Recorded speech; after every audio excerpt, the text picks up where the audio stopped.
I can't fuck with snakes. I ain't all the way back from my people, I pray I won't fortune for fame. I'm finna turn up and get they ass a taste. I thought I was global, they screaming my name. I'm everywhere like I'm the Chicago way.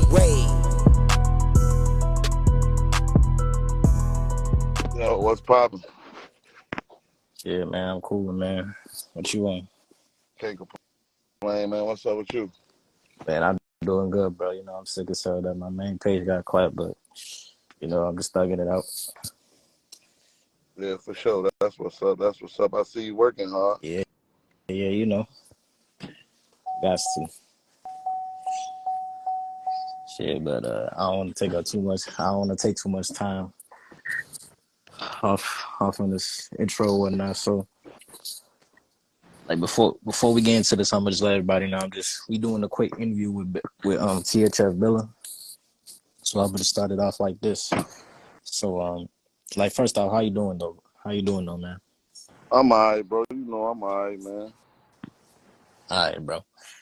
So I'm gonna just get right to it, bro. So like considering your name is THF, you know, you're from the hood known as 4-6, so it's like, how was it like growing up there? I mean, it's pretty much like growing up anywhere for real, man. A lot of love, a lot of love, more love than anything, though. I could say that for real, you know.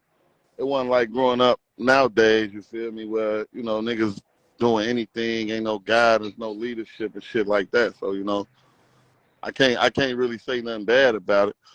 For the most part, though, you know, I take my hat off to the niggas who came before me, because they showed a nigga how to move and how to be, you feel me? I feel you. So like you say, so would you say like you had OGs? What you say, bro? I said, would you say you had OGs? Yeah, for sure. That's one thing that we had that it ain't nothing right. We don't have right now. Is, you know, like I said, a little leadership shit like that. You know, it wasn't no, oh man, it's school hours and a nigga could be outside running around talking about we getting high. You know, where the perks at and where the lean and shit like that. Cause, you know, the niggas who I come up under, if they caught you outside, we was hiding from them just like we was hiding from our parents and shit, you know? Okay, so it was different back then. Yeah, for sure. Shit, I could tell like there was more guidance, you could say. Yeah, a lot more guidance. Just, you know, like I said, just a lot of leadership, you know, even though it was the streets. Okay. Motherfucker still wanted you to do the right thing and what was right. You know what I mean? Like I said, a motherfucker wasn't no hanging outside and it's school hours. Like I say, we ducking from these niggas the same way we hiding from our parents and shit. So, motherfucker catch you outside, you ain't in school, you supposed to be in school, a nigga beat your ass and take you to school. And that's some righteous shit right there. All right, man. So, like, after doing some homework on you, I found out, and this may not be 100% true. I'm not sure, but like, I heard that you used to be the security guard for your neighborhood. So, is that true? Hell no, man. I work one day in the building, literally one day. You feel me? And quiet as kept. Like, I was like 16 doing that shit. I wasn't even supposed to be the security guard. It just so happened that, you know, somebody in my family was fucking with a nigga who owned a security company, and he was trying to show me a better way. That's it. That's all. That's all. So you just basically all that security guard for my neighborhood, all that old goofy ass shit that niggas here. I want no motherfucking security guard for my neighborhood. Nigga, I ran through the neighborhood before. Half of the niggas who known for being in the neighborhood, ain't no half of the niggas. 95% of the niggas who known from being in my neighborhood, they watch me do what I do before they was even able to do what they did. You feel me?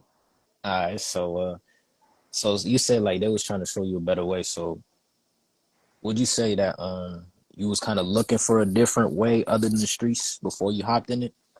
Yeah, nah, see, bro, I've been in the streets all my life, bro. I caught my first case when I was 9 years old, you feel me? It wasn't even that I was trying, it's just something that's instilled in me, you feel me? As far as, you know, being in the streets is cool, but everybody in the world know what come with the streets. How many niggas you know could say they been in the streets or they did shit in the streets and, you know, it didn't come with going to prison or, you know, being fucked up, shot, paralyzed, shit like that. You see this shit every day, and it's come from niggas not having no guidance, you feel me? I take my hat off to the niggas who showed me the shit that they showed me because I got a chance to see not just the street side, but the business aspect of life too. So it gave me both ends of the fence. So, you know, at some point, I just chose to to go the wrong direction and do some of the shit that I was seeing, because you become a product of your environment for real. Most definitely, man. So with all that going on, how'd you get into rapping? I always been into rapping, you feel me? I used to listen to Sly and Bump, you know, on my way to school in the morning when I was getting ready for school and shit. I used to listen to Sly and Bump, and I was like, man, I could do that shit. So a lot of motherfuckers who know me, who went to school with me and shit, they'll tell you, like, you know, dude been rapping since forever. I used to be in school in the lunchroom rapping, and motherfuckers standing around listening to me rap and shit. So that was something that just, like, music was just a part of my life, you know, growing up from the beginning, you feel me? Like, I always been attracted to music. Even my mama always played old school music, Dusties and shit. So, like, music was just something that was therapeutic for me. Okay, so you a music head. You was always into music. You said what, bro? I said, so like you a music head. You was always into music. Always, my whole life. Okay, so with rapping, like I heard you used to be doing battle raps in the barbershop. So how'd you get into doing that? And like how often would you do those? Nah, I did a couple battle raps. Like I did two, I think. The first time I ever did a battle rap, shout out to Ogman. I had battle rap with Ogman, little brother. And at this time, I thought I was real nice with the music, with the rapping shit, which I was, but I had never battle rap, so I didn't know that it was, you know, two different aspects. And when it came to the battle rap, I just stepped in some shit, and dude fucked me up. He fucked me up so bad that it made me go back and reevaluate how I wrote music. You feel me? Like, I instead see. of just writing music, I kind of started writing music as to, you know, if I was to be called out by a motherfucker to say, oh yeah, he can rap better than me, I started writing music to the point where it's music, but I could also use it if a motherfucker wanted to battle. And like I said, I had two battles my whole life. That battle in the barbershop, I had literally just got out the county, and the nigga who I was battling, he was the champ. And the person who owned the barbershop, shout out to Cutter. Cutter was like, man, he had been asking me to come up there because dude had been winning and winning. He like, man, I want you to come up here and battle this nigga. He think he nice. By this time, dude had already fucked me up probably like 6 months. I want to say he had fucked me up probably like 6, 7 months before that. So by that time, I had, you know, got my pens together to where, like I said, if a motherfucker did want to battle, I could spit some shit that I had wrote that was music, but in a battle aspect if I needed to. So when I went in the barbershop, like I said, I had just got out the county, and I had a motherfucker called me and told me to come up there, and I went up there, and that's how that came about. But that was my only battle on camera. The one before that, it wasn't on camera, but dude fucked me up. He made me think about that like, damn, Yeah. I just jumped into some shit thinking I'm nice, and this nigga, he performing, like, he made me feel like shit. So after that, I'm like, fuck that. I'm going to start writing my music a little bit harder, a little bit more aggressive. So if a motherfucker ever try to say, oh yeah, he nicer than you, and it come time to rap, you feel me? I could spit it, and it'll still be in a battle form for real.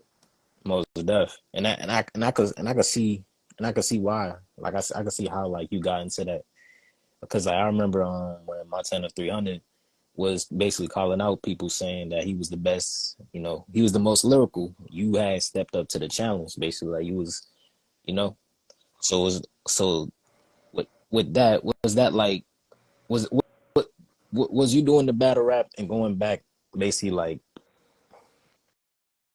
made for situations like that? Just like if somebody was to be like, I'm the best, you gonna step to them and be like, nah, I got some shit for you. Yeah, for sure. Like I said, man, dude, I don't remember the nigga name, but I had my peoples with me. He had his peoples with him. And to my aspect, I'm thinking like, damn, you know, I'm nice. I know my shit nice, my bars, my delivery, you know, it's all my shit together. But battling and rapping is two different things. That shit come with a lot of extra shit. So Yeah. I had put two and two together. Like, man, fuck that. Next time a motherfucker step to me, I'm gonna be fully prepared no matter what. So I stopped writing just flat out music, and I start putting it in the aspect as if I was talking to a motherfucker, or something. So when that type of situation arises, because for real, I'm the type of nigga, bro, I don't like to lose at nothing. I don't give a fuck what it is. If I don't give a fuck what's going on. If we goddamn it pitching pennies or goddamn it shooting paper balls in the trash can, I hate to lose at anything. So you feel me? When that shit transpired, it just opened my eyes and made me look at, as far as battle rap, it made me look at it a little different. Like it ain't as easy as it seems. You know, this shit come with a little bit more than what a motherfucker getting for real. Most definitely, man. All right, so moving away from that, you just spoke a little bit about your hood, and it's obviously changed from back then to now. But what could you say is the best thing about it right now? The best thing about it ain't really shit. The best thing about it right now, if you pay attention, everybody doing their own thing, bro, and that's what fucked us. And as far as the music industry, or even trying to really pursue this shit the right way, because everybody doing their own thing. But then you look at other motherfuckers, these niggas, everybody together, they love each other. You feel me? They treat each other totally different. But then you got certain motherfuckers who still fuck with each other, but niggas ain't doing songs together. You don't see niggas around each other doing videos. You got a little here and there. Certain motherfuckers still rocking out and shit, but for real, bro, that's the worst part about the shit. Like, it ain't no unity in this shit, for real. Like, you feel like everybody, like, since everybody's so focused on doing their own thing, it's like it's not as big as it could be, because because you know, people look at that type of shit. You feel me? Even the big wigs in the music industry, they look at that type of shit like, damn, okay, this nigga nice, but he doing this shit by himself. Well, all the niggas who claiming the same thing, who got the same tags on their name, these niggas ain't together. They ain't showing nobody no love. They ain't. Certain niggas don't post your shit, don't share each other's shit. You got niggas who nice, bro. Ain't, in my opinion, bro, it ain't a different group or a set of motherfuckers from my city who fucking with us on the rap. We got Muda, we got both of the twins, we got motherfucking G Baby, me, you got Zoo, you got TP, you got so many motherfuckers who got so much talent and shit, but to the outside people looking in, it look like we don't fuck with each other. You feel me? I talk to Zoo all the time. Yeah. I talk to TP. I talk to everybody. We all talk to each other. We all got love for each other. But on the outside looking in, people like, man, them niggas don't even fuck with each other. So why would we even fuck with them? Why would we take a chance on investing in what they got going on? And these niggas ain't even, you know, you don't see these niggas together. They ain't taking no pictures together. They ain't in the studio together. So, you know, that shit really put a damper on the whole situation, because ain't nobody in the city fucking with us, bro. You go get anybody and match them up however you want to match them up, bro. When it comes to this harmonizing and melody shit, ain't nobody fucking with Twin.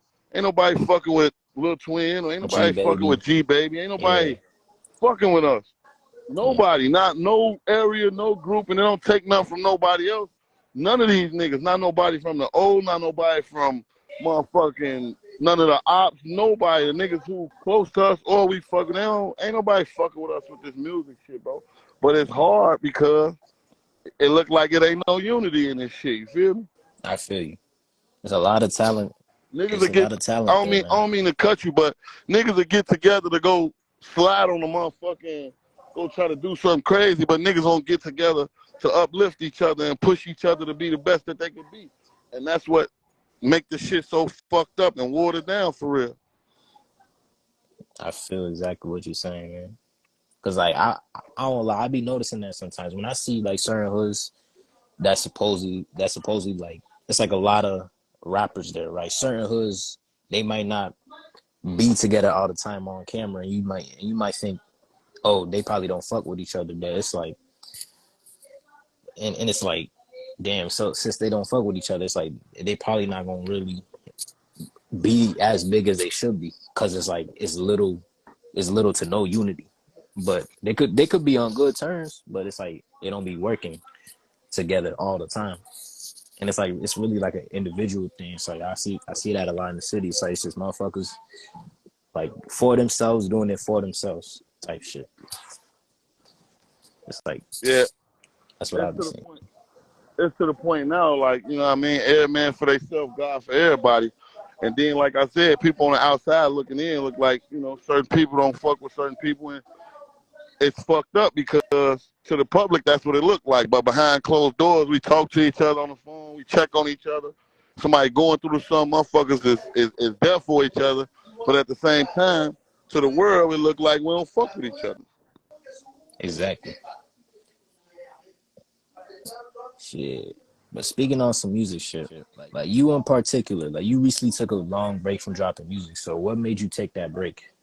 Shit too watered down for real, bro. I ain't gonna keep on going and wasting time and putting forth effort into some shit that, you know, in all actuality, this shit might not take off. I still got a life to live. I still got kids. So, you know, I can't just say, oh, well, I'm going to put my all into this shit and don't get nothing from it. You feel me? Okay, I feel you. Everybody, like, pay attention to New York. In Chicago, dissing the dead and being disrespectful and shit, that shit make the labels shy away from you. Like, man, we ain't fucking with that nigga. He probably ain't gonna live past the summertime. The way he talking about dead people and people smoking on this pack and smoking this person and shit. He might not, man, we ain't fucking with dude. He ain't gonna live to pass this summer. But then you go to other places, they do the same shit we do, got it from us, copied our style, certain shit, put a little twist on it, and they get paid for it. All them little niggas in New York, they getting rich off of it. Hell yeah, the smoking on off The and this and labels that and this shit in the fourth. Like they be really putting that shit on the labels. Yeah, the labels in New York, they giving these little niggas millions of dollars to talk about dead people and this they dead. But when it comes to us, it's like shit, they ain't fucking with it for real. All right, do you think it's because like they expect Chicago, like if a Chicago rapper does it, they in more danger compared to a New York rapper when they do it? Could that be the reason? Nah, not really. It's more so shit. The labels in New York pay attention to the numbers, bro. Talking about Okay. dead people, when I talked about dead people, dead people, I do 150,000 a month. Shit.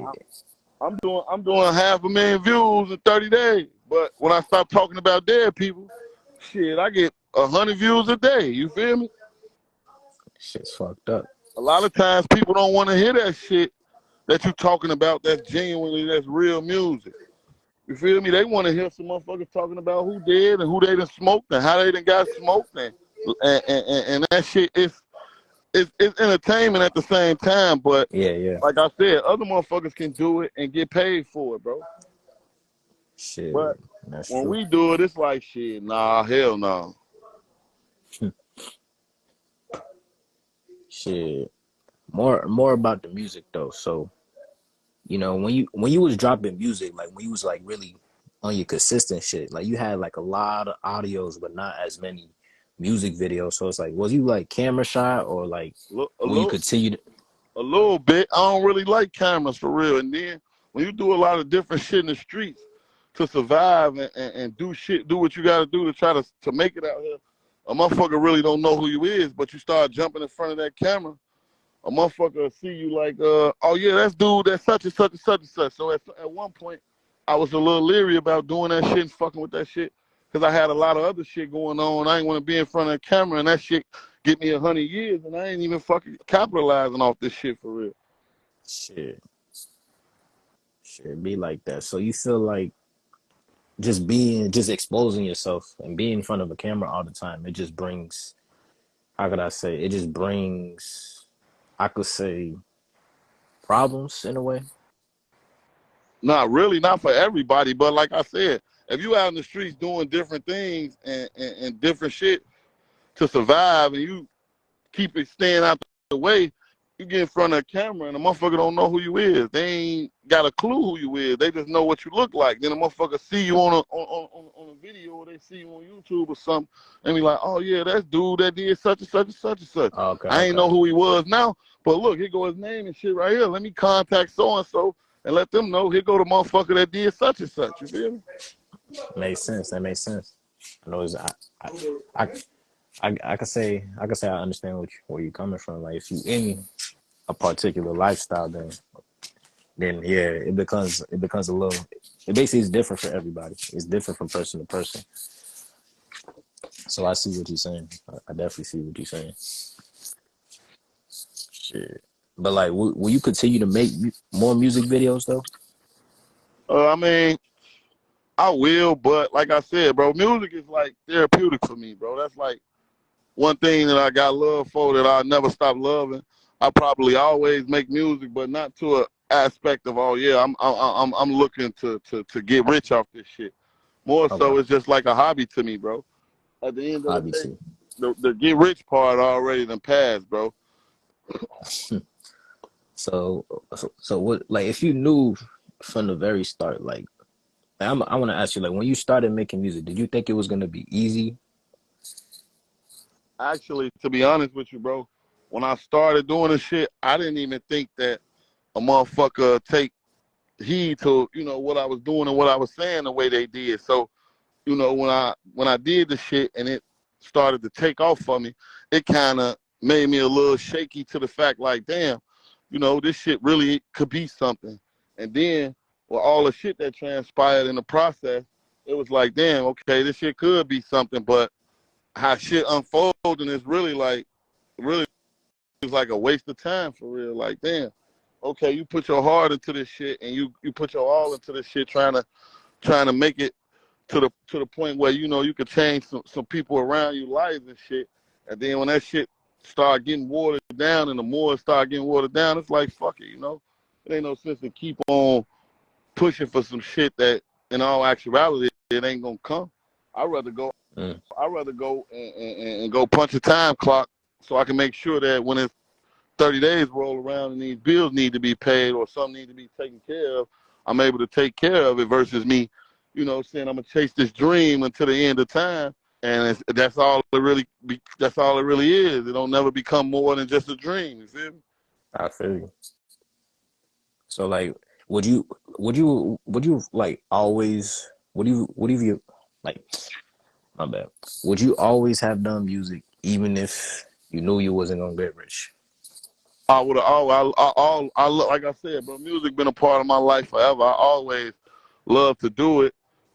I would have did it regardless, but you know, at some point I was looking forward to, you know, Elevating with it. capitalizing off the shit and making it to where, like I said, you know, you change certain motherfuckers' lives, the niggas around you. That's why I stick to myself, bro. You don't really see nobody in my videos or no shit like that, because I'm a firm believer, if I can't feed you, I don't need you, for real, you know?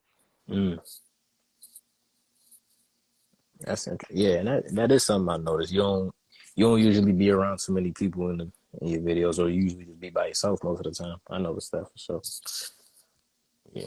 Yeah, because it's like this, bro. You know, niggas be around and see you with a little something, and then a little shit that you give them, they don't really know that you really don't got what a motherfucker expecting you to have, for real. Mm.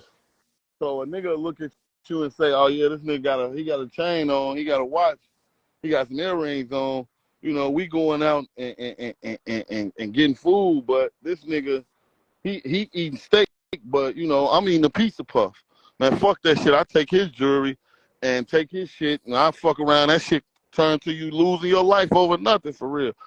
Like I said, you can't have a whole bunch of wolves around you and your plate ain't big enough to feed everybody, because somebody gonna feel like they being left out or they ain't get the right portion they deserve, and then that's when they come for your plate. You feel me? Sure, I see what you're saying. I never thought of it that way. Like when you in a certain position, and let's say you can feed a certain number of people, once you don't have enough, it's like people might basically try to take what's left. Like, I never thought of that before. Yeah, that's what happen all the time, bro. You look at all these niggas. Every time I get on the internet, bro, that's why I don't even really fuck around on the internet. That shit, every time you look on the internet, somebody dying, somebody getting killed, but they ain't telling you the story. They ain't telling you that, you know, this nigga just came up on 15,000 because they don't want the real to get out. He came up on 15,000. He was with the niggas who he claimed he loved, and they love him, and he loved them. But they looking at it like he got 15,000. They want some of what he got, not knowing what this man had to go through or what he had to do to get this shit. Not using it and say, okay, my homie done made something happen. Let me try to make something happen. They'd rather take from you than to go take from a motherfucker who they don't know. The niggas who they don't know is the niggas who they kick it with and they glorify and show love and respect to. Them the niggas who they don't fuck with. But the motherfuckers who they grew up with and they close, niggas like to take that easy route. Oh, yeah, I'm going to take something from him and fuck him, and then I'm going to go over here and kick it with these niggas who I don't even know. And that's who they'll break bread with faster than they'll break bread with a nigga who they've been knowing all their life. Shit. That's some shit for you. And that makes sense because most of the time, like, when something happens to you, it's usually the people around you. That you Always, had, like, bro. You know? Always. They ain't, like I said, they ain't telling the real story. They ain't saying that, you know, the nigga had 15 bands and the nigga who he was with, who was his brother, he called the motherfucker who he don't know, somebody from a whole nother side of town who they fuck with. Man, this nigga got 15,000 on him. He ain't got no gun, no nothing. Man, come take this shit. Just give me 5. You keep 10. And then the situation don't go smooth as planned, and then the motherfucker be done took you down and killed you, and then the same motherfucker who made the call for the shit to happen, he'll be at your funeral carrying your casket. Shit's fucked up. The money that you had, he using to get the rest in peace you shirt with the motherfucking, like, the shit crazy. It's most definitely crazy, man. But like when you started rapping, you didn't start off doing it alone. Cause I remember like the first video or song you had dropped was with Zoo, THF Zoo, and it was called White Rocks. So, and that's considered a hood classic. So like, could you like walk us through that day and how everything came about? Honestly, that was like one of the first times I had took him to the studio with me. That was like one of the first times him going to the studio. Took him to the studio with me. He always had it in him to rap. He just never liked that shit. Even to this day, he really don't like the shit. But I used to always tell him, like, hey, man, I don't like how that sound. I don't like my voice. I'm, man, bro, you got this shit. Keep doing it. So it was that day basically was just, we did the song. I forgot what was dude's name, whose studio we went to. We did the song, and then probably like a few weeks later, AMG Films, like he was gonna shoot the video, and I forgot what I was doing, but they called me like, man, come on, we finna shoot the video. I pulled up. That was like really the only one of the times I had on a lot of different motherfuckers in the video. After that, it was more so like, you feel me?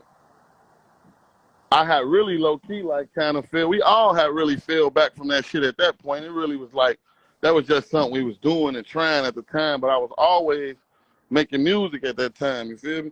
I stayed in the studio, stayed writing music. It was just like, okay, that was something that we was just doing at that point in time, and it was more so just us just fucking around. But then as time went on, we had started doing it a little bit more and going a little harder. Everybody started doing this shit. And then around that time, it really wasn't a whole lot of snake shit and backdoor shit going on.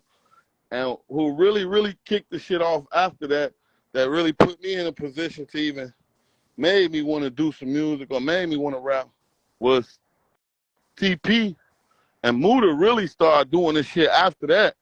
And made it like they opened more doors for us to do this shit. So when they got locked up, that's when I made the So Disrespectful, because I'm sitting around and I'm listening to different motherfuckers steady talking about, you know, niggas from my area who died and shit.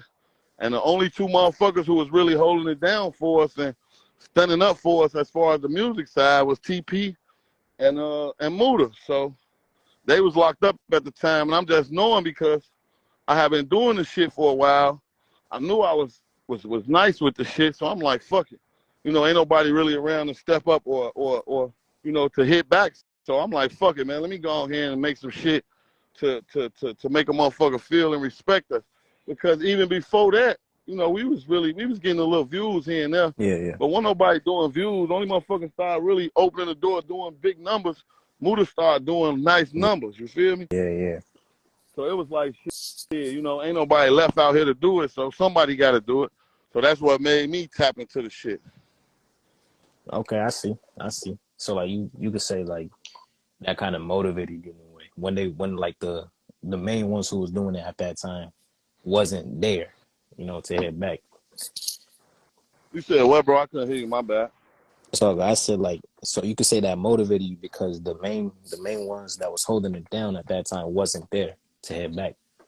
Yeah. No, they wasn't. So, it was like, shit, I could either sit back and allow these niggas to keep on being disrespectful and talking crazy about my people. That wasn't something that I really chose and wanted to do, bro. Like, me being honest, I'm my own man, bro. Don't nobody tell me what to do or how to do it or none of that shit, bro. I was thinking in my mind to come together because it would have been better for all of us, bro. The whole city, everybody who was rapping. Before all the blood got spilled on the streets, it was still a chance for us to come together. Now it's too much blood been spilled, too much shit going on, so it's going to be hard. But at that time, I was thinking more peace than to keep on going head on with this bullshit. Like, okay, it's cool and we enjoy killing each other because that wasn't it, bro. It was just really survival of the fittest. You feel me? You hurt. A nigga kill a nigga who you was close to. You was just kicking it, spending the night at his house. Some motherfuckers was homeless. They had nowhere to go, and they was living with a motherfucker who got killed. They killed your homie who you living with. His mama feed you and taking care of you. Now they didn't kill him. You ain't got nowhere to go. You in your feelings sitting around drinking and shit. You got this gun. It's like, fuck that shit, man. I'm finna go make these niggas feel what I feel. You feel me? Yeah. Shit. Like speaking of like bloodshed though, like this might get a little deep, but in 4-6, this is people who happen to have fame because they were like loved and respected members, in the eyes of social media. And one of them is Bobo. So like I want to ask you, did you know Bob? Did you know him personally? And if so, like I known Bob his whole life, bro. The last words I heard from Bob, I had came from the county seeing zoo, and I was leaving out. Bob was on the deck playing basketball. He was like, "I love you." I told him, "I love you too." That was the last time I heard his voice. Yeah, man. I've been knowing So like him and his brother. I've been knowing him and his brother their whole life. Shit. What type of person was he?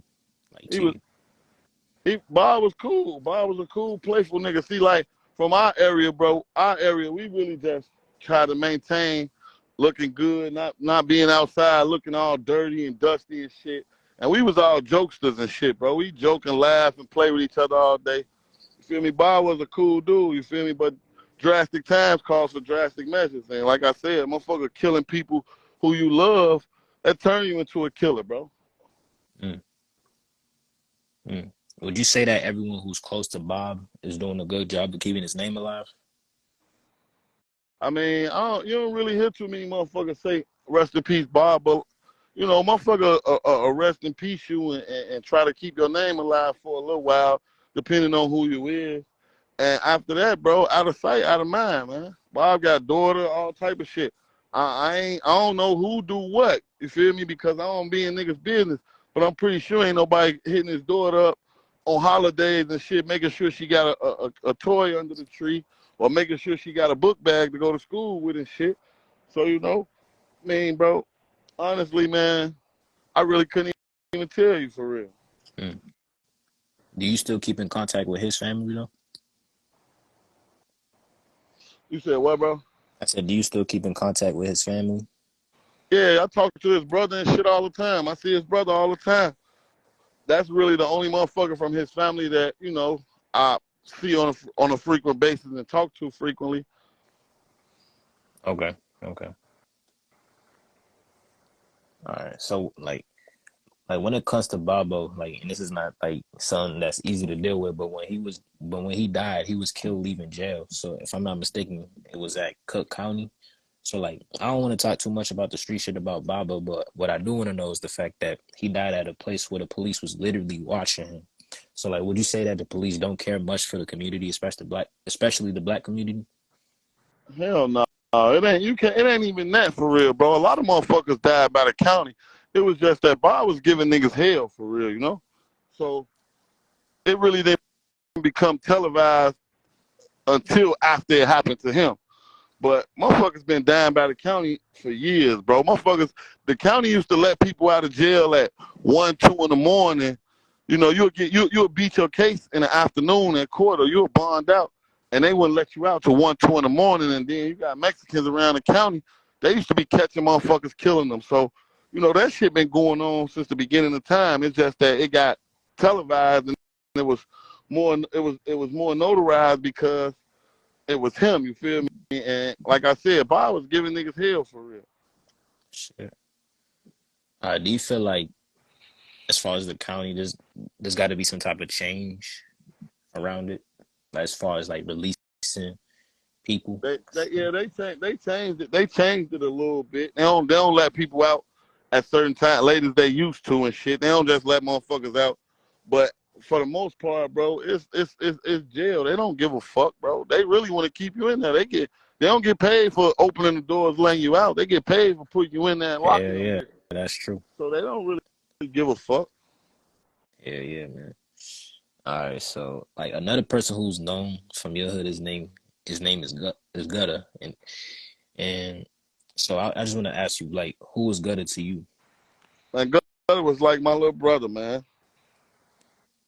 Right before he passed, we was chilling, kicking. Like, these people is people who you damn near can't call out a name from somewhere from my block. You can't call out a name of a person who I wasn't close with, because we all was close. We, at one point in time, we all slept in the same apartment. Like, I don't give a fuck if it was 15 of us. We was all in the same crib. We all shared the same plate, the same foods, the same clothes.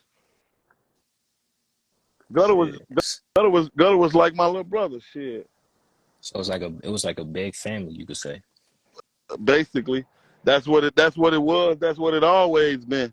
It's just that, you know, people grow up, motherfuckers change and look at things differently. And, you know, certain people chose to do this shit. Certain people chose to go this way. Certain people chose to go that way. But it's, in all actuality, bro, even though it's a little rocky right now at this point, it's still the same, bro. If something happens to somebody, a motherfucker still gonna be there, Johnny, on the spot to check on you. When my mama died, the guys came and seen me faster than my family came and seen me. You feel me? Shit, that's what's up. Shit, that's what's up, man. Y'all knew each other for a good minute. You said what, bro? I said y'all knew each other for a good minute. All our lives, bro. All our lives. Anybody from our block, specifically from where I grew up at, bro, we've been knowing each other forever, bro. Since we was running around, goddamn it, dirty face, shoestrings ain't tied, throwing rocks, breaking windows, ditching school. We all got unlimited years in this shit, bro. You put us all in one room and we'll have 1,000 years together. That's how long we've been together and been knowing each other, bro. Shit, for sure, man. All right, man. So to my knowledge, like, Gutter died in the hands of himself by committing accidental suicide. So do you know the full story behind that? And I'm not asking these questions to cause you to, like, grief or nothing. I just want to get the full story for someone, like, as credible as yourself. So it ain't no full story. I mean, shit, I know as much as the world know. I wasn't there. You feel me? I just got the call. Zoo called me and broke the news to me. Maybe I want to say maybe an hour or so after it happened. I'm not sure the exact time or whatever, but shit, I got the story just like y'all. Same story. Same story. So when you first heard it, like, what was your, like, reaction? It fucked me up because we just was chilling together. We just was in the crib together. We just was in this motherfucker eating together, playing.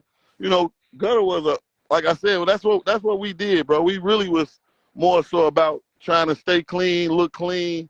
But we was everybody was jokesters and playing with each other and shit. We play fight, you know what I mean? We crack jokes on each other and shit. But when I got the news, I was at the crib. The shit fucked me up so bad.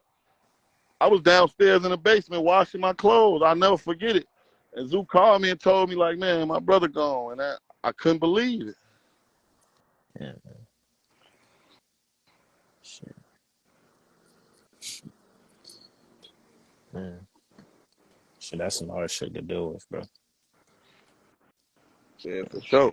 For sure, bro. I'm gonna switch gears on you real quick. So I got this segment. I call it Cairo's Logic.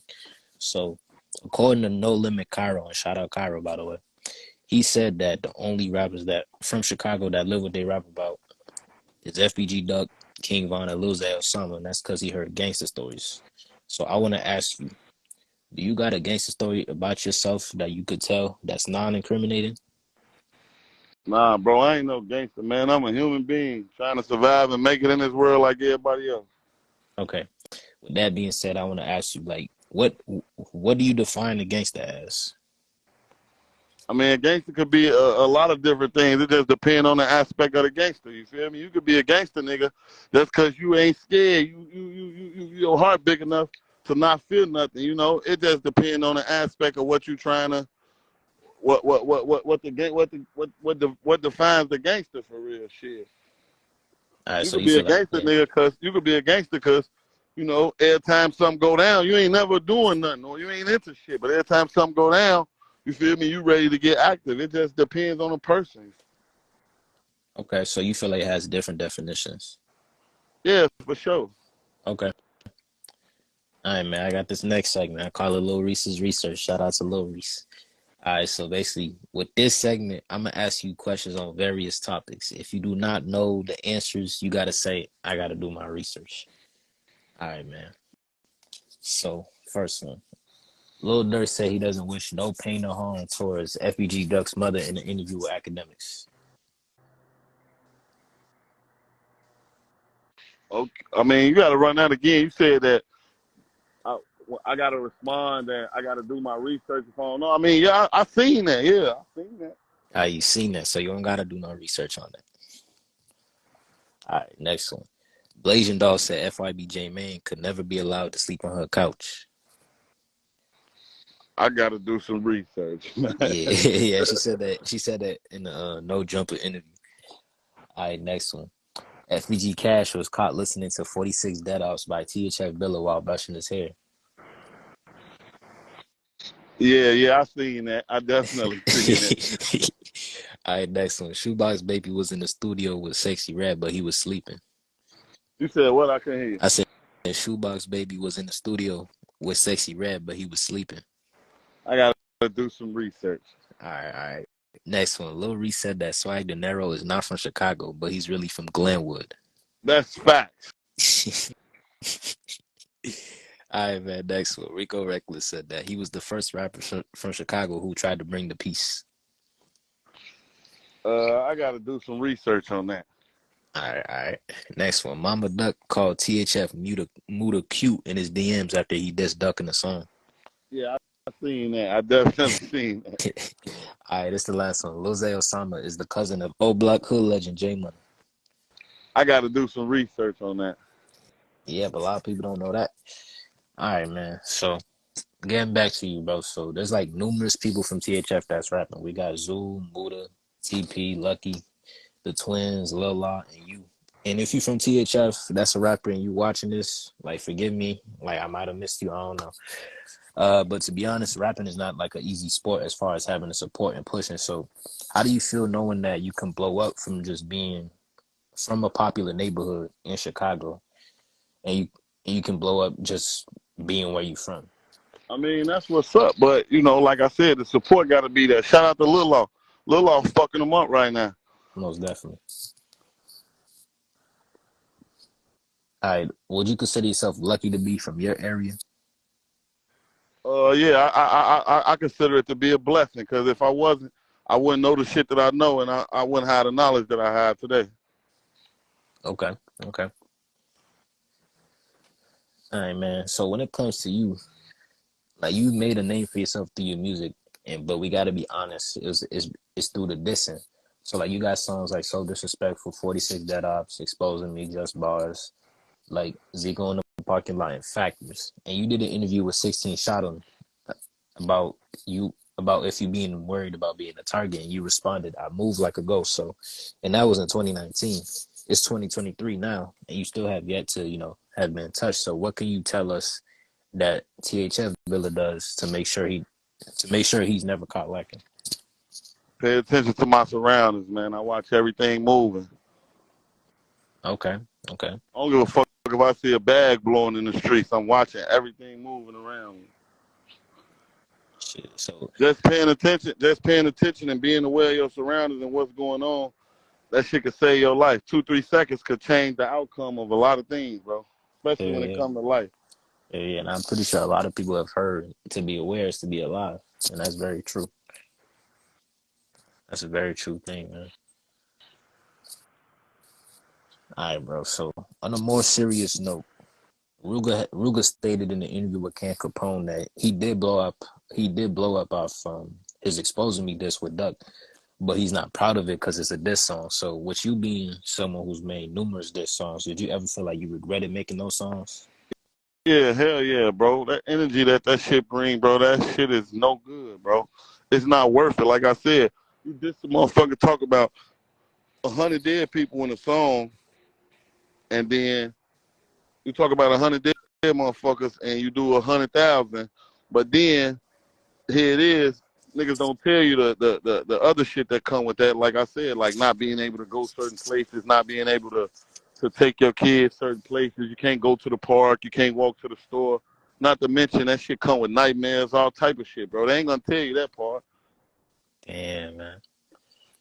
That's very real. That's really the real side of it, you know, that we don't see. So like, but another thing though, like you were previously known for like going on live with your ops, you know, going back and forth with your ops on the internet, and you could find them like on YouTube and stuff. So now I don't have to name drop because you can search this up, but like, did you at any point regret going on live with them? Yeah, I definitely, because shit, that shit was like a curse for real. Damn near everybody who I did that shit with, they dead now. Damn, man. Shit. I ain't in this shit to hurt people or to take nobody from their kids or from their family or nothing like that. You feel me? So like you be thinking about shit like that? Yeah, hell yeah, because I got a family, I got kids, bro. You feel me? How could I not think about shit like that when I know in all actuality what come with that shit, bro? Yeah. All right. Would you say you stand on what you said during those lives off camera? You said what? So would you say that you stand on what you said during those lives off camera? Yeah, for sure. A lot of these niggas be bitches, bro. I just think some shit where Zoo was talking about how niggas be in the county and then get out here and be acting like they just so tough and shit, but when they behind the walls, niggas be tucking their tails. Y'all see these videos and shit. I just think the video today where niggas talking about Lil J with these fags and shit, they got another video where he kneeing the fag and roughing them up and shit. Then you see butter on the motherfucking on the body cam. He in the PC and you hear the fag telling him, I love you. He telling the fag, I love you too. I'm going to the hole. Like, what the fuck is going on, bro? All right, so you feel like whoever, like, basically a lot of people they're not who they say they is, basically. Man, more than a lot, shit. 90% of these niggas not who they say they is, bro.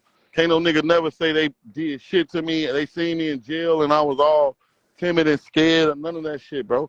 These niggas really, like I said, bro, when you coming from behind that wall and then the internet make their own narrative of you, niggas can come home and be whatever they want to be for real. Hell yeah. Yeah, we see that a lot. We definitely see that a lot. Like, we get to thinking like people are like just these over tough ass niggas, you know. And they not, bro. And I'm not no over tough ass nigga, bro. I'm a man. I could be beat up just like the next man. The only difference between me, bro, is I ain't scared, bro. I ain't scared to fight no nigga. Any nigga ain't never called me out, challenged me. I've been saying, man, look, get up with Bo Deal, set it up. I'll fight any one of these niggas, bro, just to show a motherfucker that you ain't always got to pull a gun and try to take a motherfucking life to prove a point. Oh yeah, for sure. For sure. All right, man. So, like a while back, I'm gonna ask you about this. Like a while back, there was a situation that you had reposted, and you was at a gas station. And I guess a fan was calling you out, and I guess that fan thought you was capping when you said that you would beat pints of blood out of him. So, like, can you walk us through, like, what all happened that day?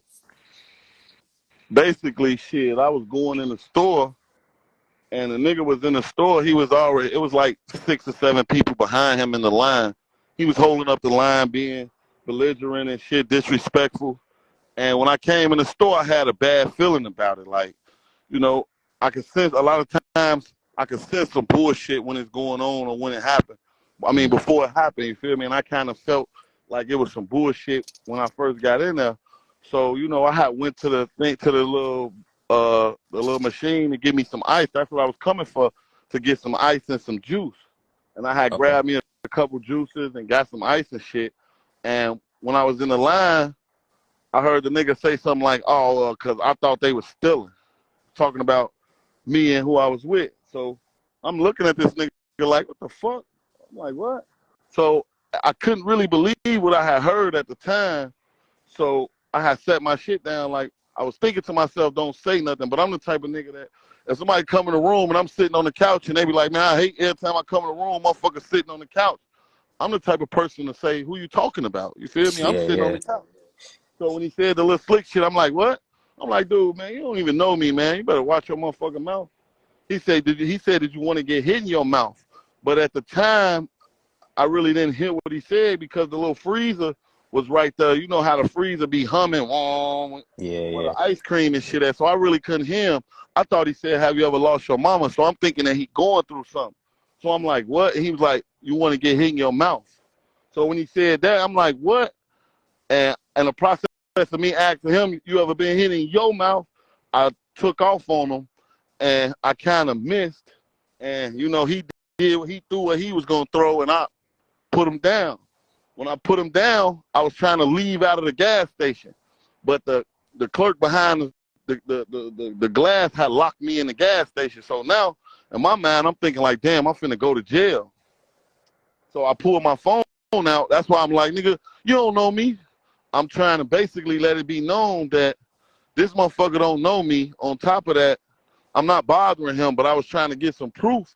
So when the police came, once they did whatever they was going to do or investigated the situation, they would have known that I wasn't bothering him. If you pay attention to the video closely, those automatic doors, I'm standing by the doors when I pull my phone out, they don't open.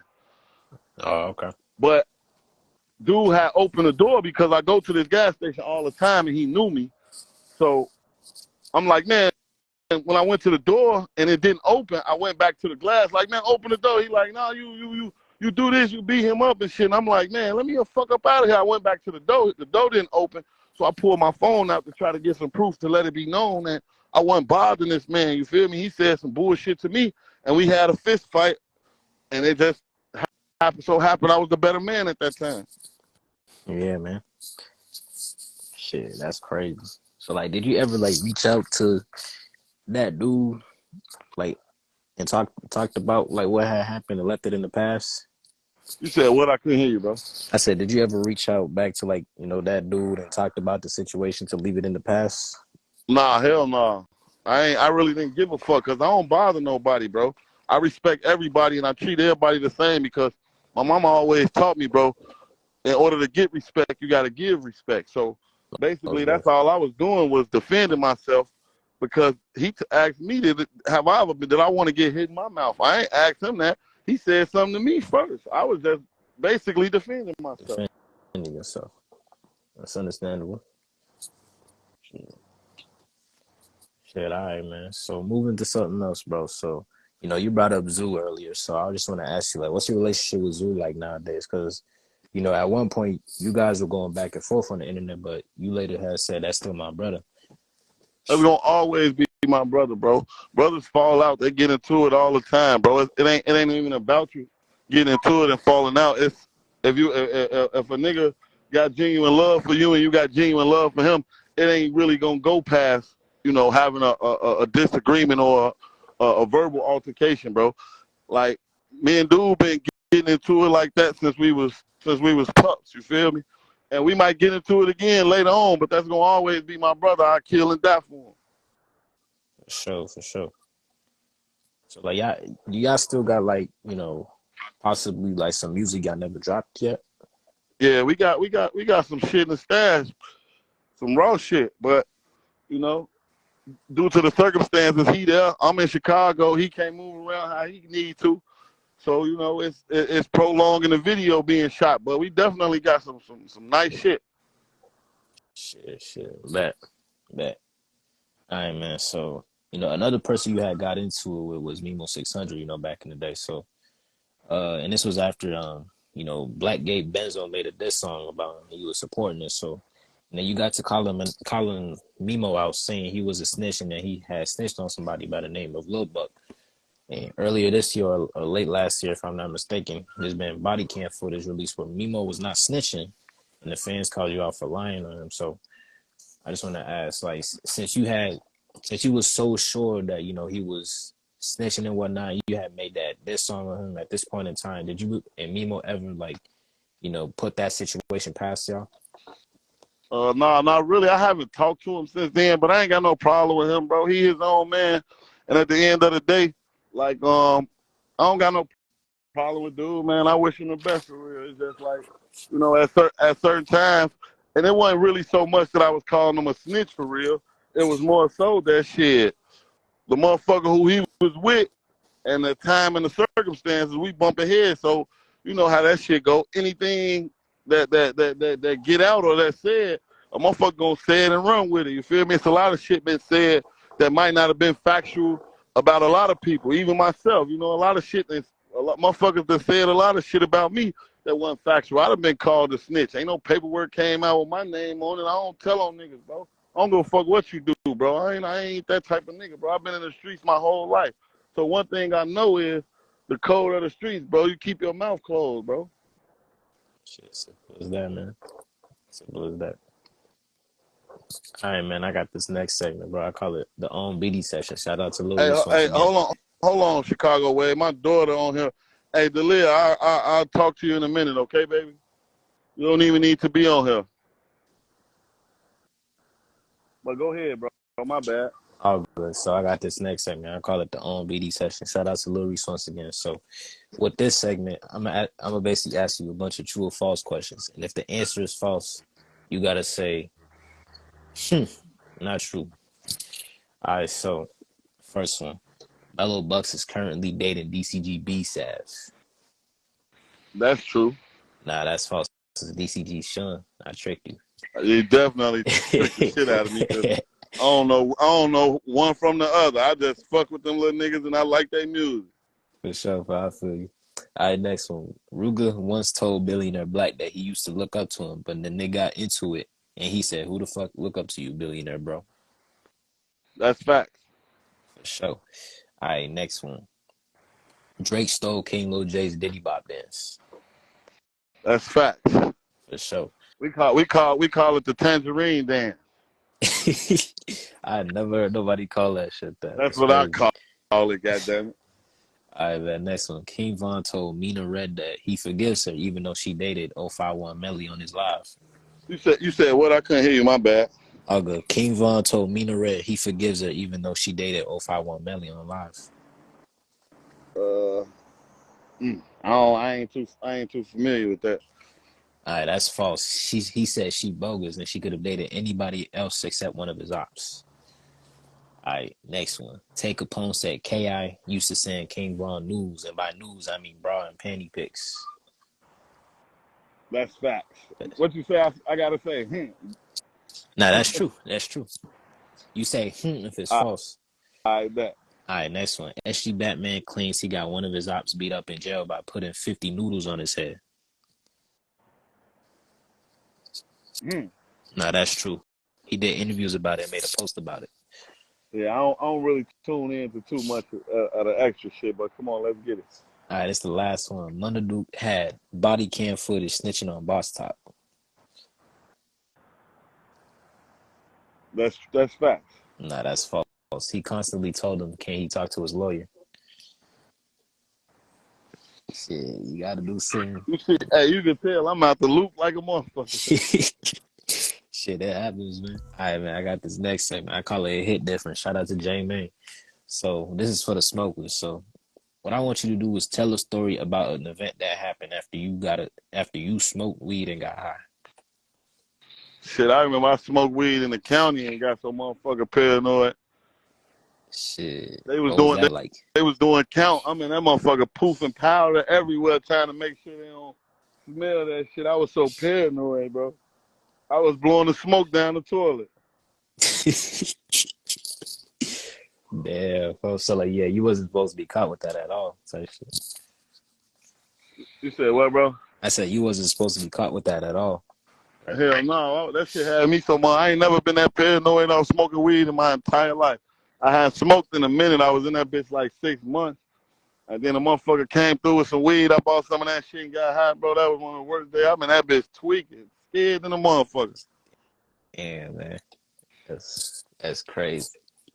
That's crazy. All right, man. So getting back to something else. So like, you stated on the internet that despite FBG Duck being an op, he influenced you to stop making diss songs after he had dropped Chicago Legends, where he gave honorable mentions to Chicago rappers who passed away, like Newski, Fredo, Santana, and LA Capone, and those were, you know, his ops. So how strong was FBG Duck's impact with Chicago Legends to you?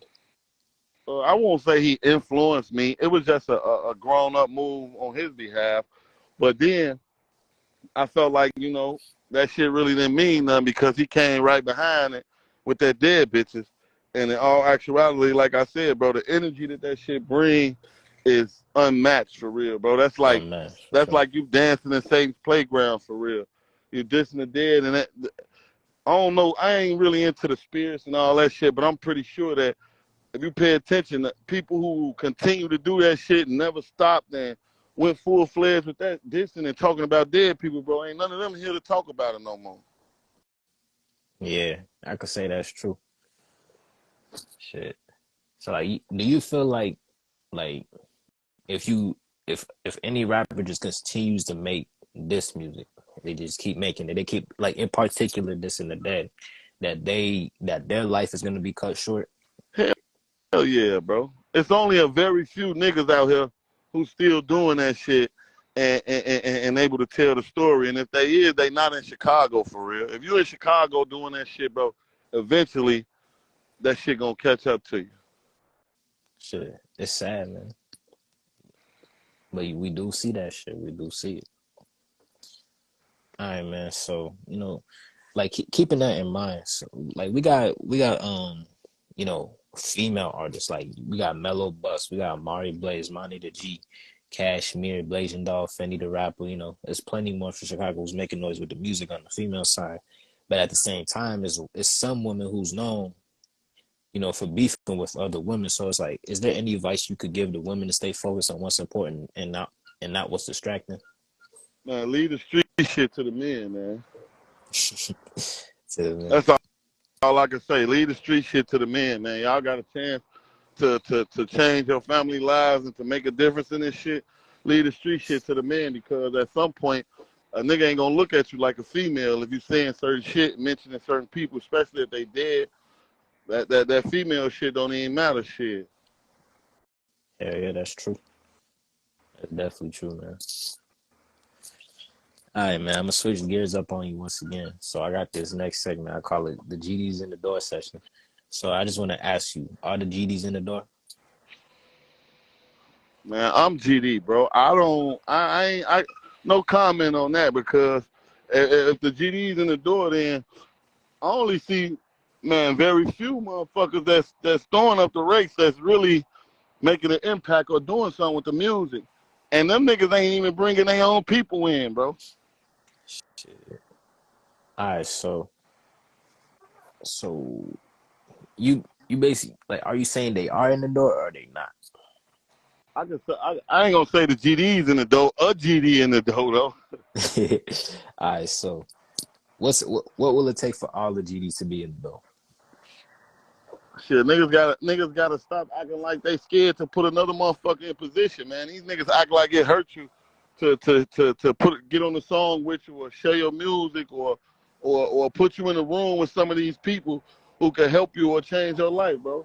Niggas act like that you get it, like it ain't enough money out here for everybody. Like, if you get into it, or you get a chance to do the shit, that it's gonna take away from them or what they got going on. In all actuality, bro, that shit don't stop, bro. It's so much money in this shit. This music shit, $1 billion industry, bro. And niggas act like shit. Oh man, I fuck with you, we brothers, and I love you, and this, that, and the third. but a motherfucker ain't putting you in them same positions, in them same rooms that they going in. Because I guess, I don't know, bro, it's so fucked up. Like, Chicago just full of a whole bunch of greedy-ass, selfish people, bro. Shit. So you feel like if motherfuckers put other people in position, then it's like, yeah, we in the door. It'll open up a lot of avenues and opportunities for other people, bro. Some people might not get it. They might not get what they looking for just off the music. It might be producing or managing or something. But, you know, if you ain't got no motherfucking avenues or no ways to get in these rooms with these people and sit down and have these conversations, a motherfucker don't know who you is or what you about. They only know what they put on the internet. And a lot of bloggers and shit, like, I respect you for, you know, when you told me, like, bro, we don't even post this music no more. Like, I respect that because a lot of motherfuckers, that's all they really care about. They want to put the bad shit out because that's what gets the traction. That's what get the views and get the algorithms going. But that also hurt motherfuckers too, though, you know? That hurt a lot of people. A lot of the shit that they put on the internet, that shit hurt people. You putting up the bad shit. You ain't showing that this man just went downtown and fed the homeless. That shit ain't all over the blog sites.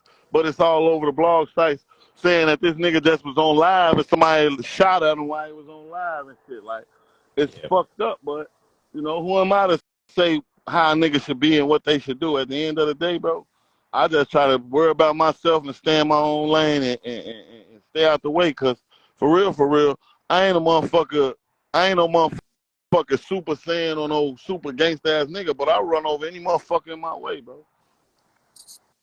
Shit, I feel you, man. I feel you. All right, speaking of the industry, I got this next segment. I call it the blackball theory. So I want to ask you: do you believe blackballing is real? Hell yeah. Okay, why do you think it's real? I done had little situations where certain motherfuckers was reaching out to me and hollering at me, and then they turned around and just shut down, and then it come to find out, oh, it's because they asked. You got certain motherfuckers who, you know, they do just like normal people. I don't give a fuck if they rich or, you know, they in the industry or what. They do like normal people. They get on the internet and search and listen to certain shit and check certain shit out. Niggas can see potential and know what's what. But then what they do is they'll reach out to somebody who from your area, who from your city, and who they can get in contact with, and then ask about you. Like, hey, man, what's up with this person? Or what's up with that person? And then certain motherfuckers be like, oh, man, fuck him. Don't fuck with him. Them niggas be robbing people. Oh, yeah, don't fuck with nobody from THF. They known for taking shit from niggas. And, oh, yeah, don't fuck with this person because all he do is rob people and shit like that. Like, oh, don't fuck with him because he fuck with these people and these people did this and that. When in all actuality, bro, ain't no real man trying to stop another man from eating, bro. If a nigga stop another man from eating, then they got to be a fucking sucker or a fucking clown. Cause ain't no real niggas doing that shit, bro. Okay, bro. Okay. I don't give a fuck. I don't give a fuck who you is, what gang you is, where you from. If I was in a position and somebody reached out to me and say, hey man, I just checked out so and so and I like his music and stuff, and I was wondering, did you know anything about him, or did you know what's up with him, or what's to this? And I wouldn't say, oh no, yeah, don't fuck with him. I even try to make it sound a little good just because I know that this situation could change his life. You feel me? Yeah, you never know. Where they from, they still got a family. They still got kids. Niggas still got to eat. You know, I think like that's like the lowest. You got to be like the lowest of the slime balls to feel like it's okay to stop another person from feeding themselves, bro. Yeah, man. That's deep. That's deep for real. Where I come from, bro, you can't be. It ain't no fucking this nigga eating and he doing his thing and everybody around him fucked up. Or this nigga got 4 cars and he got 5 niggas in the car with him. Hell no, nigga. Where I come from, I got 4 cars. It's 5 niggas in the car with me. Shit, me and bro in this car. Y'all niggas getting them other cars, bro. Don't fuck my shit up. Sure. Cause that's how I was raised, bro. You know, you don't beat a motherfucker down, bro. You supposed to want to uplift a motherfucker and pull them as far up as you can so they could be able to pull themselves up or pull the next person up. You feel me? If I'm the only motherfucker eating and it's 10 motherfuckers. I gotta feed all 10 of these people. But if I'm eating and I make 6 of these 10 motherfuckers, I put 6 of these 10 motherfuckers in position, I ain't gotta feed all 10 of them. I can continue to worry about myself, and he can help him, and he can help him, and he can help him, and everybody can be straight. Hell yeah, that's a chain reaction, man. People don't realize that. Like, you help one person, they can help the next person. Shit, it be like that, man. So, like, as far as blackballing, who is being blackballed? Shit, a lot of motherfuckers. I can't specifically say who is and who ain't because I don't know the situations. I'm not in these rooms with these people. I don't communicate and conversate. I don't fuck with these people like that. So I really can't pinpoint exactly who is being blackballed and shit. But come on, bro. Like I said, man, our city full of talent, bro. There's no reason we don't have a home-based record label that's reaching out and helping us.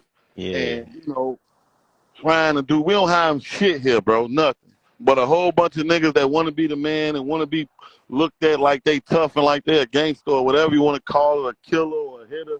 And I don't want to be considered none of that shit, bro.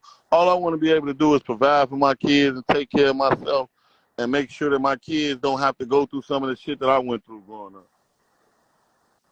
It's righteous, man. Why you feel like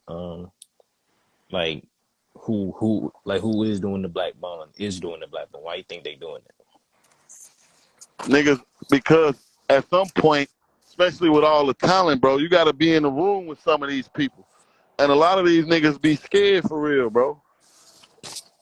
You don't want to put a nigga in position, especially if you on the other side, you feel me? If I'm in the dough and you my ops, and you a nigga who I done did something, my people did something to some of your peoples, and your people did something to some of my peoples, I ain't trying to put you in position to put $1 million in your pockets because now you going to have the same guns that we got, and you got the same cars that we got. So now that make the shit even. Now you got your homie sliding in track hawks with Drakes and switches and shit, and we is. So now it even the score, and niggas ain't ready for that shit, bro. Yeah, yeah, and I be hearing them. I be hearing certain people say that you gotta have money to go to war. So you know that type of shit makes sense. Yeah, you definitely gotta have money to go to war because you got your niggas out here sliding and gliding and doing all type of crazy shit. They get locked up.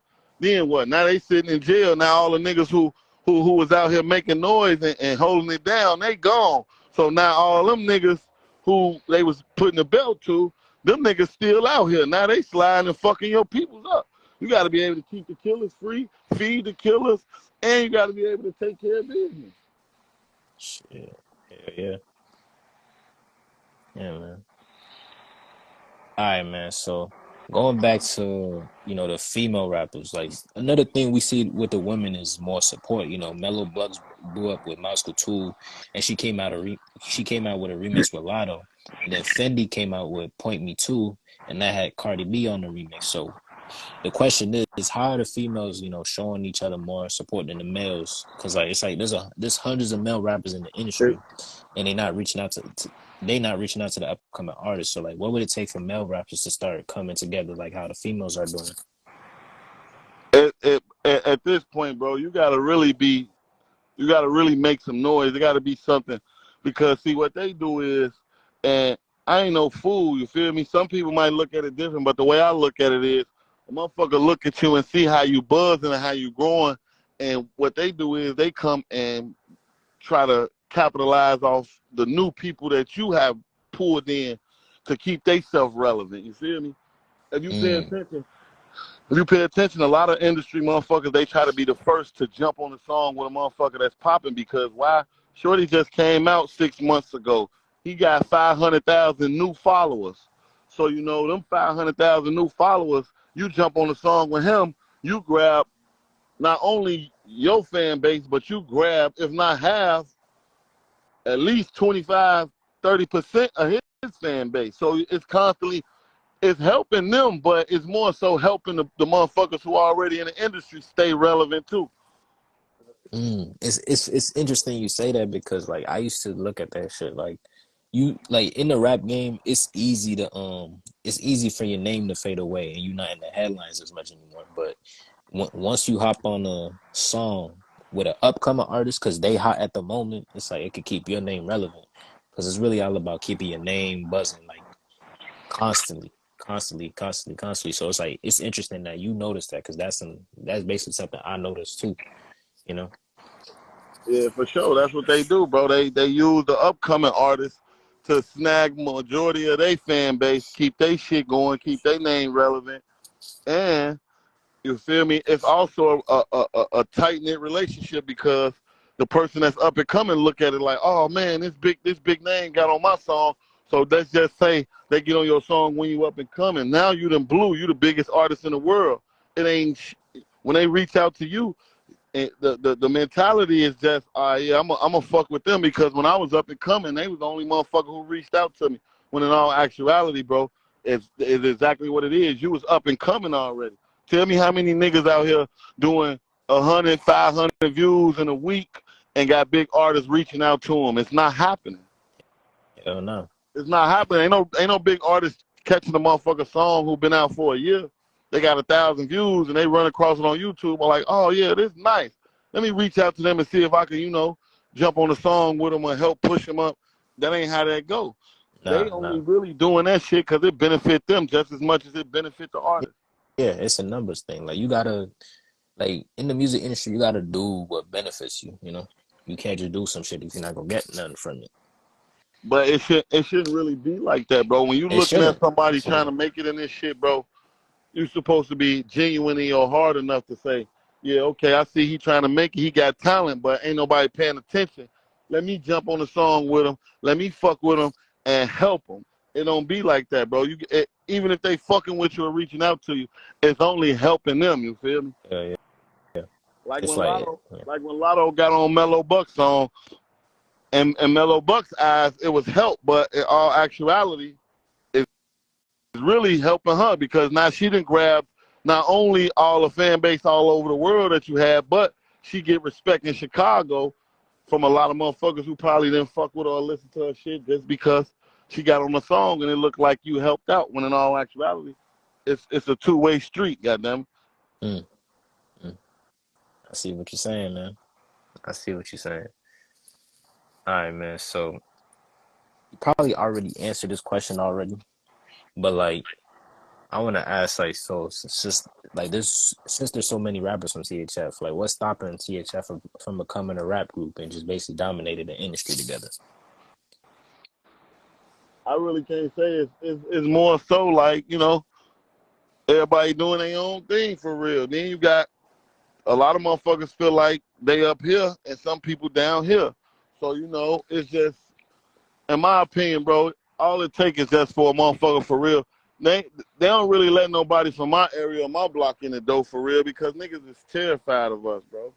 They feel like we get in there, it might hurt them, you feel me? It might knock them out the box because a lot of shit that they talk about in this music and a lot of shit that they portray, we really live that shit for real, We really was out here in the streets hunting motherfuckers down, sleeping in vacant cribs, all type of shit, sharing food together, sharing clothes. A lot of niggas talk about that shit. But in all actuality, they was going home to a two-parent home, had their own room, TV, everything. And a lot of motherfuckers was, from where I'm from, goddamn, we was going and sleeping in the hallways and laundry rooms and shit, trying to figure out where we going to get our next meal and shit from. So, a lot of motherfuckers don't fuck with us or push us to where we need to be because they feel like, we going to eventually overshadow what they got going on, bro. Shit, I feel you. There's no reason. There's no reason. I can't speak for everybody, you feel me? But I'm just speaking on the time right now, the music, the sound and shit. There's no reason that Muda ain't signed somewhere with somebody pushing him to the forefront. There's no reason that Big Twin and Little Twin ain't being pushed to the forefront for real. Because these niggas is making music for the time right now. Good music. Saying good shit. They not just saying anything, shit that don't make sense, shit that don't hold no weight or... These niggas is saying the same shit that everybody else saying, but better. They putting the words together better. They sound better. They on the beat. It sound better. It's just like, shit, okay, we let these niggas in the door, and they kick us out the door. You feel me? Now, that might interfere with what we got going on. When in all actuality, bro, it's so much money in this shit, bro. It's impossible for another motherfucker to stop your flow or fuck up your cash flow because they in the dough. That Yeah. don't make sense to me, bro. Yeah, But it don't. then a nigga kick it and hang around niggas and fuck with niggas and call them brother and bro and gang and all that. But this the same motherfucker who in a position to help you and that won't. I can't see myself calling nigga gang or that's my brother or something and they not trying to help me better my situation or push me to do better or do something. There's been a lot of times that I didn't even care about this shit, bro. And the niggas around me, you know, man, bro, you gotta do this shit. You the reason I do this shit. I started doing this shit because you was doing it. And I know you could do it. You just gotta stay consistent and this, that, and the third. But it's just too watered down, bro, because if I was in this position, I'm hot right now, right? I'm doing millions of views. I'm doing hundreds of thousands of views consistently. I'm going to do a song with every nigga around me because I'm not going to block my blessings trying to stop another motherfucker from getting whatever they got for them or whatever's supposed to be for them. I'm not going to stop myself and block my blessings like that. Shit. A lot of people don't think like that, too. You know? It's fucked up, but that's how shit is, bro. That's how these niggas think for real. Like, I've been wanting to stop doing this shit, bro. Choice has been pushing me and forcing me to do a lot of this shit, bro. A lot of these videos, I didn't want to do that shit. I didn't have it in me. Like, for what? What am I doing it for just to be doing the shit? No, hell no. This just like anything else you're doing. This shit is like a career. So I'm not sitting up trying to do this shit for nothing. If it wasn't for choice, bro, I wouldn't even be doing this shit right now today. I wouldn't even drop that video I just dropped. I wouldn't still be recording songs and shit, you feel me? Like, it's so fucked up out here to the point where if you ain't a certain type of way, if you ain't playing a role, one thing that I could tell anybody that want to do this shit or that's trying to do this shit, play dumb, bro. You gotta play dumb, act stupid, and suck dick and ride with niggas' waves and play the background if you want to try to get somewhere, because that's the only way they show you love. If you're comfortable with being a yes man for a certain amount of time until doors open up for you or until a motherfucker feel like, okay, well, this nigga been around me all this time and I ain't helped him do shit, I ain't got to do shit. Damn near like a sympathy case, like, damn, this nigga been with me 5 years, man. Let me go ahead and try to help him and push him now. Yeah, but that's some shit you would never do, right? Huh? I said that's some shit you would never do, right? Nah, bro, I can't, man. Me being the type of man I am, my mama ain't raised me to look up to no nigga or to be around a motherfucker just because of what they got or what they doing, bro.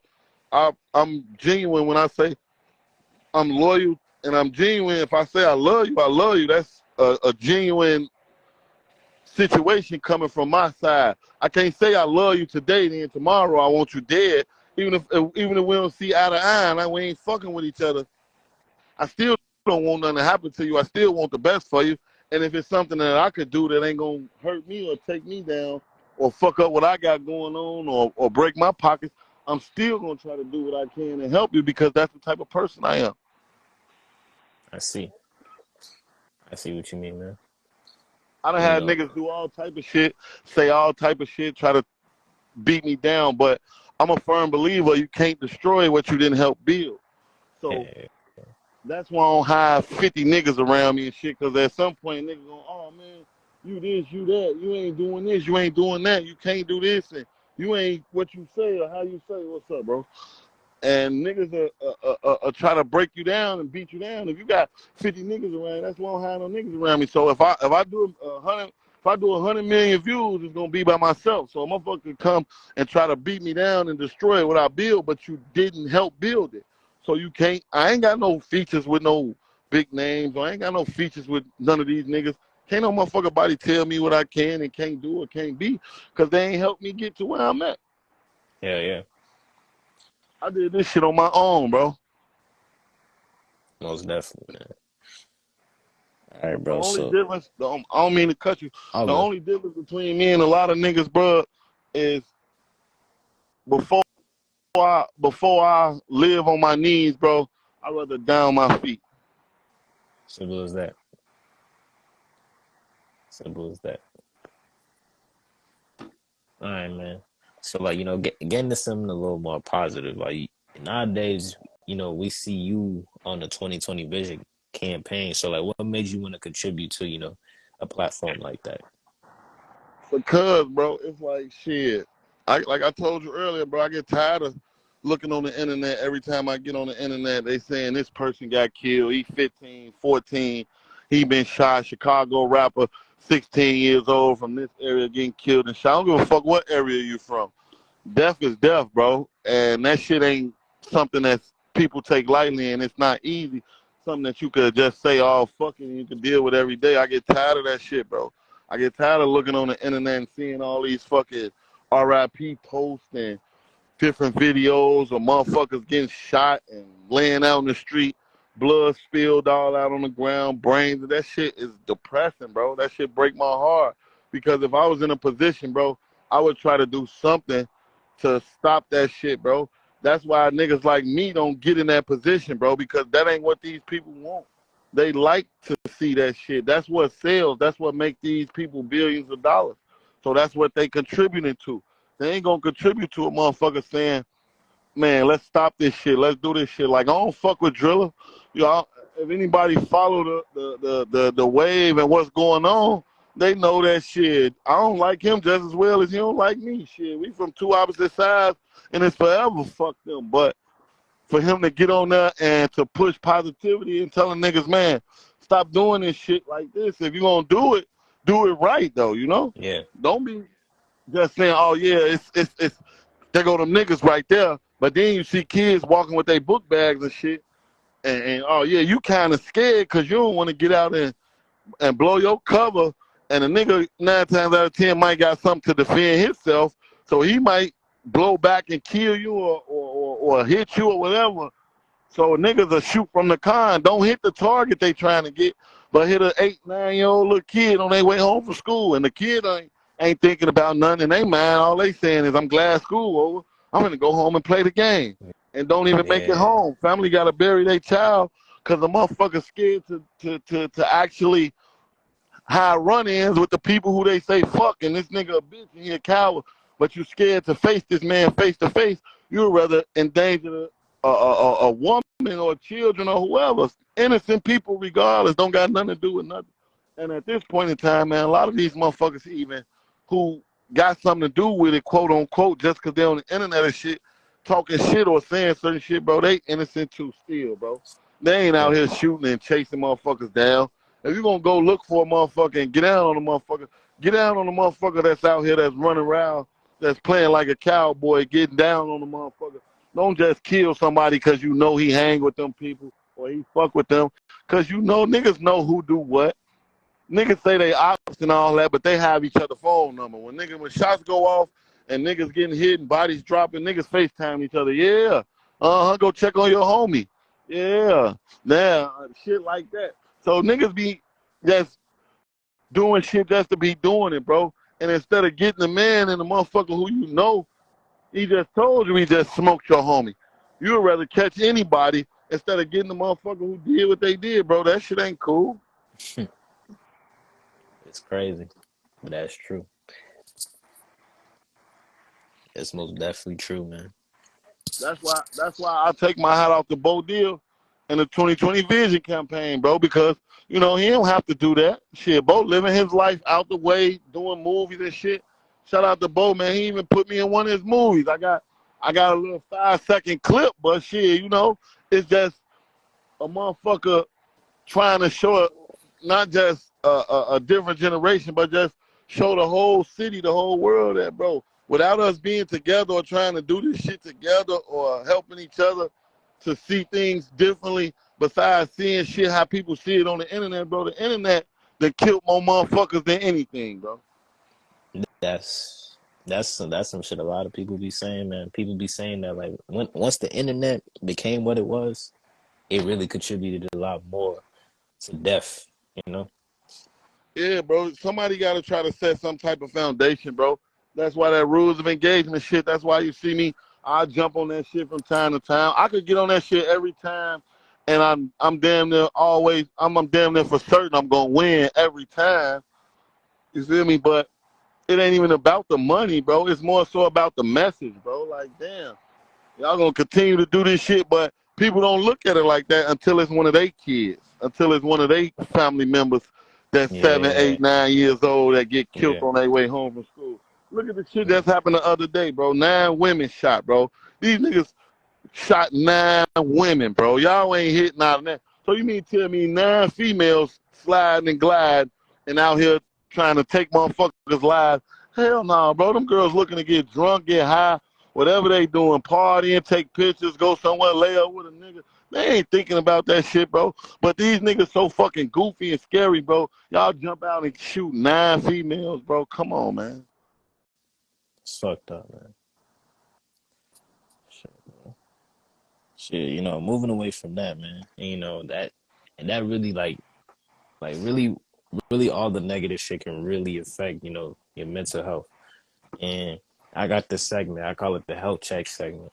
So first, I just want to give condolences to you because you know you recently lost your mother, like back in May. So I just want to ask you where are you at mentally right now?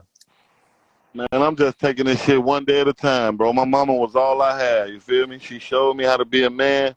It's hard for a woman to raise a man, you know? But I Mm-hmm. feel like she did a hell of a job, and that's all I had in this world. Mentally, I'm here. I'm just taking this shit one day at a time, bro. It's not easy, but, you know, due to the circumstances, I know that she wouldn't want me to just give up or just say fuck life, you know? Yeah, So I'm yeah. just taking this shit one day at a time, bro. That was all I 100%. had. After her, shit, I'm stuck and left in this whole world by myself alone. So you know, I'm doing the best I can, bro. Honestly.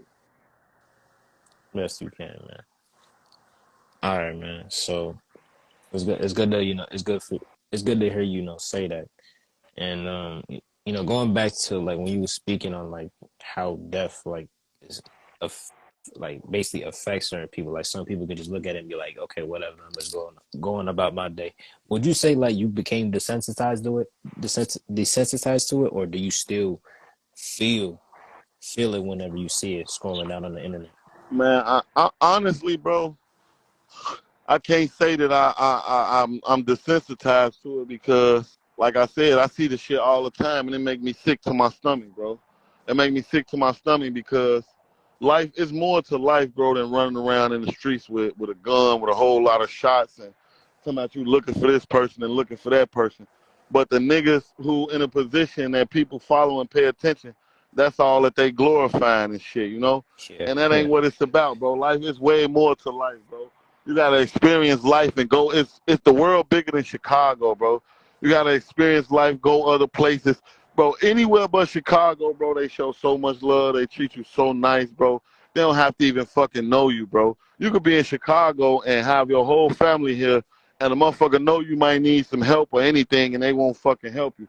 But you go out of town somewhere, don't know a motherfucker, and be sitting at the bus station and might just express and talk to a person and let them know your situation, and they'll be willing to accept you into their home and help you, try to help you, you know, get on your feet and shit like that, bro. It's so fucked up to the point, like, when I see that shit, bro, it make me sick to my stomach. It make me not even want to be on the internet every day, bro. I be telling choices like, man, bro, I'm so tired of seeing this shit, bro. I'm tired of seeing motherfuckers literally every day bodies is dropping, bro. And this shit is called not only if I was in a position, bro, I would probably be a mortician or a motherfucking own a funeral home because they making a killing right now. Shit, it's sad, man. It's sad. And that shit, and from the looks of it, it ain't gonna change no time soon, bro. But the shit make me sick to my stomach, bro. I ain't gonna lie. I done lost a lot of people close to me, so I know what that pain is like. But also, just looking at people who I don't know and seeing it like, damn, bro, that shit is fucked up, bro. And all I can say is, man, I just pray sometimes that somebody will just come around and just change the narrative, bro. Just come out here and you know what, man? All the rappers, come on, let's come sit down. Let's have a meeting. And not just from this side or that side. You don't gotta fuck with that side to and this side. You don't gotta have everybody together to try to help, bro. You can sit these group of people who get along. You can sit them down first, then sit the next group of people and see where you can help and what can change and try to make this shit better, bro. Because a lot of these niggas just don't got nowhere to go, no guidance, no nothing. So the niggas who they hanging around is their life, that is their family. And they looking at them like, they don't want them to look at, like, I don't want them to look at me. Certain people be like, yeah, I don't want them to look at me like I ain't with the shit, or like I'm a goofy, or I ain't getting down for the hood and all that. When in all actuality, it shouldn't be like that, bro. A lot of this shit is by force. A lot of these niggas is sliding these cars by force because they don't want to be looked at a certain way. I'm the type of nigga, bro, motherfuckers say, hey, if you ever watch Boys in the Hood, nigga, I'm Trey. Let me out. Let you out. For real, bro. I got my own mind. Let me out, bro. Simple as that. And it shouldn't be like, okay, for a nigga to say he don't want to go slide or he don't want to be out here riding no stolen car with no guns. Nobody shouldn't have to look at you differently because of that, bro. That's your decision. And also, that's how you that's why niggas is getting 100 years and getting fucked over and all type of shit because they don't have their own mind, bro. You weren't ready to go do that shit. It's okay. No, man, I ain't on that. I don't want to go. And then you get out the car and everybody in the car die. You like, damn. But if you stand, but they want you to be in the car, stay in the car. Now you got to die with these niggas to be street or to be from the block. Hell no, bro. Yeah, it's fucked up. You know what you saying all this. I could say that like you wanna kind of like show like the next generation something different. So I got this segment I call a message for the youth, and I just want to ask you like, what's your message for the youth? Stay in school. Stay in school.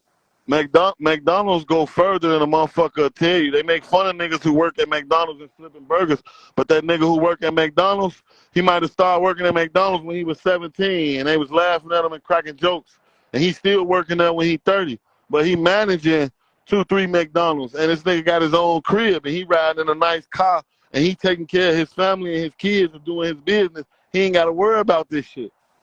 Exactly. Stay in school. Go get a degree. Go to college. Niggas holler, fuck 12. But then when a motherfucker on their ass and chasing them, they be happy to see the police. Hell yeah. I'm just being honest, bro. A lot of these niggas will be getting chased by a nigga who they call they ops, and they'll be on the phone with the police. Yeah, somebody chasing me in a black truck. They trying to kill me.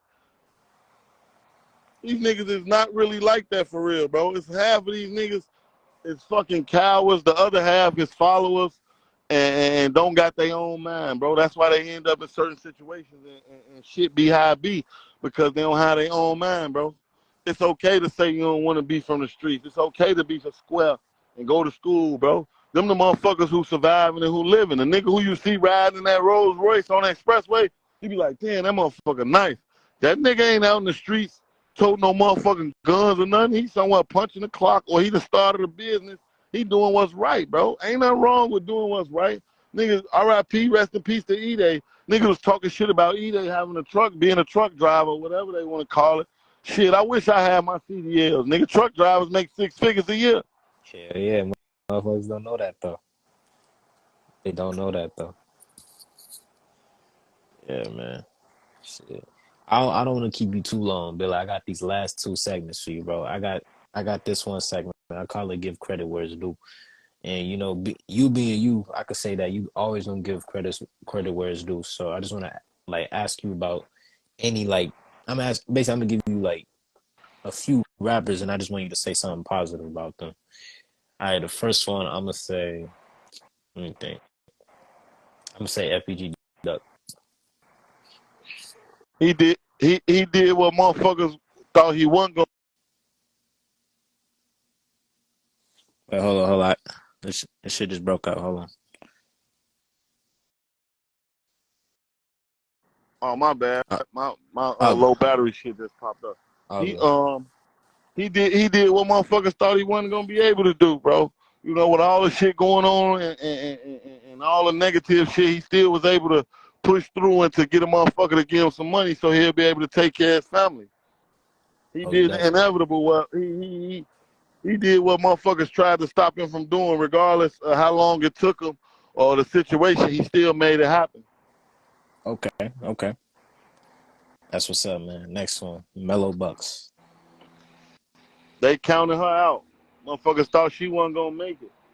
She did. She knocked them doors down on her own, though. It ain't take for a motherfucker to co-sign her or none of that shit. She did it on her own. For sure. All right, next one, Drilla. Beat it. Nah, for real though. Hey, I appreciate the little message he did on the 2020 Vision campaign. That show a lot of growth. You feel me? Oh yeah, for sure it do. It really do. I ain't expect that from him, bro. That show a lot of growth, and that show that a motherfucker, even though, you know, he op, he still, you know, want to see it and try to. He really wants something to change, even though they don't say. A lot of motherfuckers want that though, but they just be scared to speak up on it. You feel me? Oh yeah, most definitely. All right, man. I'm gonna ask you about one more. I'm gonna say, shit, fuck it, SG Batman. SG Batman, I like him. He entertaining, man. I just really don't know too much about him for real, but I think he entertaining. I think he got a future in this shit. If he leave them drugs alone. Okay, man. All right, so this is the last segment, and basically the last thing. So I call it, you know, the Chicago Wave feedback. So I just want to ask you, why do you support the Chicago Wave? Man, I've been fucking with the wave since you first jumped down, bro. You always supported me and showed me love. So one hand wash the other, they both wash the face, you know? Yeah. All right, so what's something you could say you like about the wave? I like how you support everybody, bro, and you neutral with this shit, bro. And that's what I be trying to tell a lot of people. You know, a lot of bloggers and people in the media, they start off neutral, but then eventually they end up only fucking with one side or only supporting one side, bro. You've been neutral. You stayed neutral, and you've been neutral from the jump, bro, and that's real shit. I appreciate you, man. I appreciate that. All right, so how you feel like the Chicago Wave could be better, if there's a way it could be better? You said what you say, bro? My bad. Said, what's the way? Like, how could we make the Chicago Wave better if it can be better? I mean, bro, you're doing a hell of a job, bro. I really can't say what could make it better.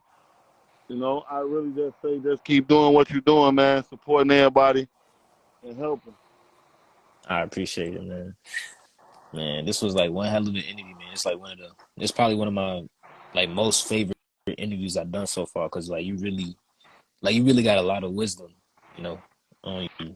So I really appreciate you, you know, for basically giving me your time, man. I wish we could have got it done face to face and on the couch, man. Shout out to Nemo, man. What's the word, blood? Man, I know I missed the show, man. I had some shit going on, man, but we'll chop it up. I'll hit you when I get off here. But definitely, bro, I appreciate everything you did for the city, man. You know, you came out of nowhere and you showed a lot of love, bro, a lot of support to everybody, bro. I never seen you be neutral or nothing like that, bro, and I appreciate it. I ain't never seen you be biased. You always been neutral, bro. That's grown shit and that's real shit, bro, because a lot of these motherfuckers, they pick sides and, you know, who they fuck with and who they don't fuck with. I see you support everybody, bro, from motherfucking every side, out west, up north, south side, suburbs, goddamn it. I've seen you support everybody, bro, and that's what's up, bro. I appreciate it, man. All right, man. Billa, get home safe, man. All right, for sure, bro. When you come back up this way, man, we got to sit down and do it again, man, for sure. For sure. Most definitely, man. All right, bro. Love, man. Love, bro. Peace. You know it. For sure.